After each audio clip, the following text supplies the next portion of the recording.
Praise the Lord. ஒரு சிறுவனின் கதை. ஒரு துடிப்புள்ள சிறுவன் பல வண்ணங்களில் பட்டங்கள் செய்து பறக்கவிட்டு மகிழ்வது அவனது வழக்கம். ஒரு முறை அவன் தன் முழு பலனையும் செலவிட்டு நேர்த்தியாய் ஒரு அழகான பட்டத்தை உருவாக்கினான். பின்னர் அதை வானத்தில் பறக்கவிட்டான். ஆகா, என்ன அருமை! மிகவும் அழகாக வாளை ஆட்டிக்கொண்டே பறக்கிறது என்று மகிழ்ச்சியில் திகைத்திருந்தான். இந்நிலையில் எதிர்பாராத விதமாக அவனுடைய கையில் இருந்த பட்டத்தின் கயிறு பெருங்காற்றினால் அறுந்து போய்விட்டது. பட்டம் மிக வேகமாய் பறக்க ஆரம்பித்தது. பதற்றத்தோடு விரைவாய் பட்டத்தை பிடித்து கொள்ளும்படி ஓடினான்.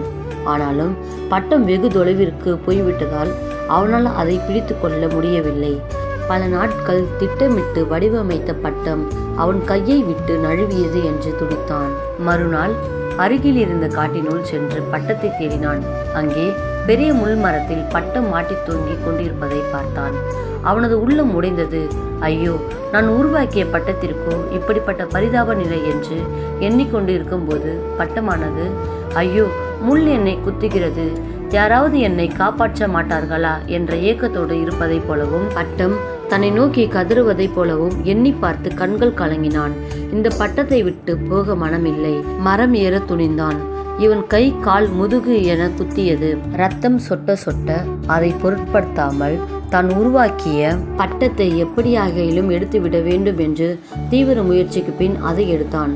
அவன் உடலெல்லாம் ரத்தம் வடிந்து கொண்டிருக்க, வேதனை ஒரு புறம் இருக்க, அவன் முகத்திலோ அளவற்ற மகிழ்ச்சி. காரணம், தான் உருவாக்கிய பட்டத்தை ரத்தம் சிந்தி மீட்டெடுத்து விட்டேன் என்ற ஆத்ம திருப்தி. இதை போலதான் நாம் செய்த சிறு சிறு பாவங்கள் தேவனை விட்டு நம்மை பிரித்தது.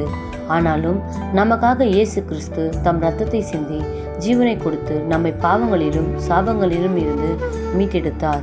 கர்த்தர் சொல்கிறார், உன் மீறுதல்களை மேகத்தைப் போலவும் உன் பாவங்களை கார்மேகத்தைப் போலவும் அகற்றிவிட்டேன்.